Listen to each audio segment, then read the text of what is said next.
Ce faisant, nous croisons la compréhension que nous avons de l'activité de travail, qui vient d'une certaine manière reprendre ces notions, mais à son échelle. En l'occurrence, l'échelle d'une ergonomie ou d'une psychologie du travail, pour qui travailler, je rappelle ici, je le dis pour ceux qui m'ont jamais entendu et je le rappelle pour ceux qui m'ont souvent entendu, travailler, c'est deux choses combinées. Réaliser la tâche dans le monde réel, avec en tête que le réel, c'est ce qui échappe précisément à la maîtrise.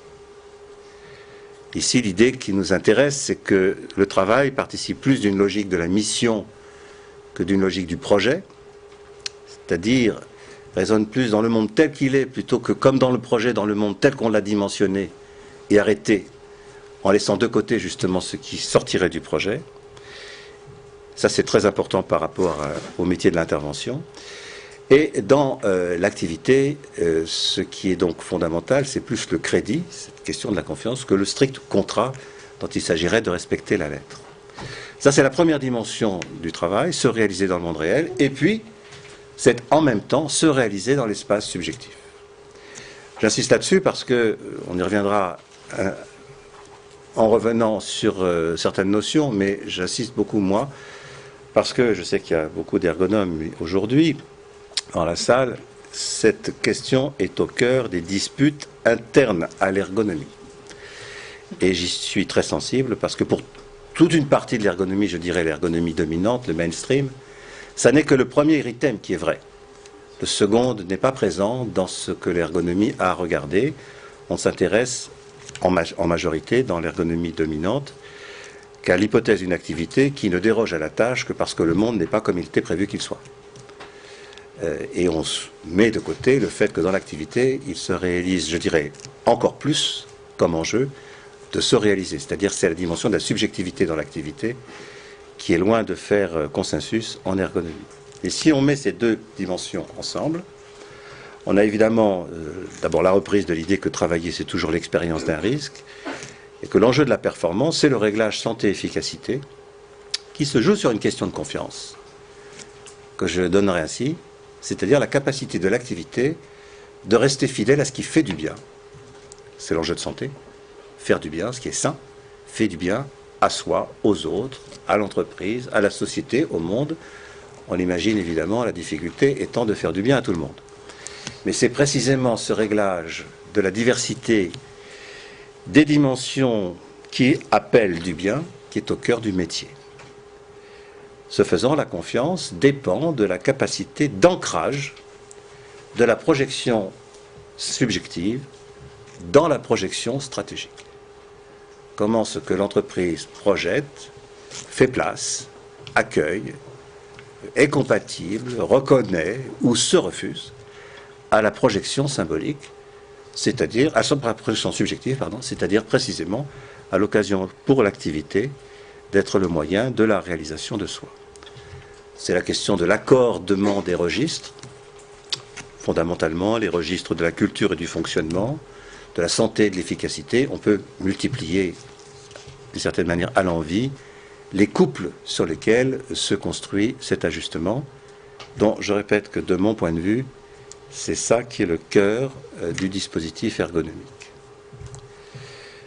Moyennant quoi, l'activité de travail, bien, ça demande de la confiance en soi, dans les autres, c'est l'enjeu de la coopération. Christian reviendra la prochaine fois sur ce thème-là. Dans l'outillage, dans la technique, la confiance dans l'outil, extrêmement important, une dimension qui aujourd'hui est extrêmement en péril dans les organisations, où la confiance dans l'outil est vraiment problématique. Confiance dans la valeur de ce qu'on fait, aussi bien dans les effets immédiats, ici et maintenant, ou à ceux qui sont les destinataires, je dirais, repérés de l'activité, mais aussi ailleurs, demain, aux autres bénéficiaires, c'est la dimension des effets médias. Si on croise tout ça, on retrouve l'idée d'une fiabilité comme l'art d'être fiable ensemble. C'est un thème sur lequel Bernard Mélier viendra. Mais cette expression fiabilité, l'art d'être fiable ensemble, je l'ai reprise d'un auteur décédé aujourd'hui qui s'appelle Jean-Louis Rigal, qui était un professeur d'informatique à Dauphine, extrêmement brillant et inventif, et qui avait pointé cette question justement de la fiabilité comme une dimension qui bien sûr en partie est technique, mais dans toute une autre partie est de l'ordre justement des confiances, qui doivent s'établir non seulement des hommes envers les choses, mais des hommes entre eux, posant la question de la culture et de la santé. C'est aussi la confiance dans la capacité du dispositif d'évaluation. Là aussi, on y reviendra, et notamment Christian certainement, mais aussi Christophe Dejour, la capacité du dispositif d'évaluation de reconnaître la légitimité des questions qui sont nées de la confrontation en réel, dans et par l'activité. Ce point est absolument central dans le sentiment que les gens ont, que précisément ce qu'on reconnaît ne les reconnaît pas, ou bien ils ne se reconnaissent pas dans ce qu'on reconnaît d'eux. Et ce divorce-là est au cœur des enjeux de santé psychique du travail. Toute la question des risques psychosociaux prend en grande partie naissance dans cette tension-là, et jusque-y compris évidemment dans les formes les plus graves que ça peut prendre. Enfin, on se retrouve donc dans cette problématique de la coopération comprise, conçue comme la problématique de l'accord des volontés. Alors la question qui se pose par ailleurs, c'est comment le management se saisit de ces affaires, se saisit de cette question de la confiance, des coopérations et de l'activité. Alors, pour mettre cette question en scène, j'ai pris exprès la référence d'une théorie dominante dans le management. Il y a ici des gens très autorisés sur cette affaire. Je me suis servi pour ce commentaire d'un travail que j'avais fait avec Michel Fiol et que j'ai réactivé avec Fabien de Gueuzer, qui devait être là aujourd'hui, puis qui est dans les embouteillages et donc qui ne nous rejoindra probablement pas, et qui concerne ce qu'on appelle la théorie de l'agence, enfin ce qui s'appelle la théorie de l'agence. Théorie qui est née chez les économistes et qui a été reprise et abondamment, sollicitée chez les gestionnaires. Alors je ne vais pas me lancer dans une discussion pointue sur la théorie de l'agence, je vais simplement pointer, pour le coup, en quoi la théorie de l'agence est, par rapport à notre propos, dans l'exacte antithèse de notre affaire. Pour dire les choses en les résumant, la théorie de l'agence est une théorie de la méfiance. Donc est exactement à rebours de ce qui nous intéresse. Et ça situe un peu le spectre dans lequel il va falloir investir nos interrogations.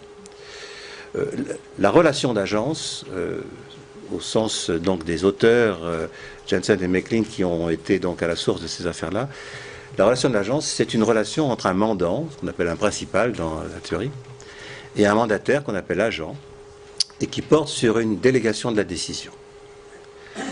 Toute la réflexion de la théorie de l'agence consiste à montrer que les intérêts des contractants sont nécessairement divergents, ils sont posés comme inévitablement nécessairement divergents, que le contrat est par ailleurs nécessairement incomplet, et que l'agent est nécessairement opportuniste. Bref, l'agent est nécessairement quelqu'un qui n'a qu'une idée en tête, c'est de trahir le mandataire, qui est donc lui construit pour faire en sorte que cette trahison n'ait pas lieu, et donc pour développer les contrôles qu'il faut pour se laisser à distance du risque qui s'engage dans la relation. Donc c'est une relation qui est nécessairement construite sur la méfiance du mandant vers l'agent et qui se règle à travers un contrôle qui ne porte que sur le résultat. C'est une théorie des organisations, c'est une vraie théorie au sens où ça met en place tout un dispositif conceptuel très cohérent et qui repose sur une certaine représentation de l'entreprise. Alors j'insiste là-dessus parce qu'on reviendra dans beaucoup de nos développements sur une interrogation fondamentale qui est la question de la fin de l'entreprise comme espace social tel qu'on l'a conçu. Et on voit bien ici que c'est exactement en scène. L'entreprise n'est qu'un nœud de contrat, c'est un marché sur lequel se règlent toutes les relations interindividuelles. En aucune manière, ça ne relève de l'idée d'une communauté. L'individu, ce faisant, n'a aucun engagement moral avec personne. Il ne cherche qu'à maximiser sa fonction d'utilité. Il n'y a aucun projet commun. Les incitations organisationnelles sont purement individuelles. L'organisation est un assemblage d'utilité et de vocation personnelle.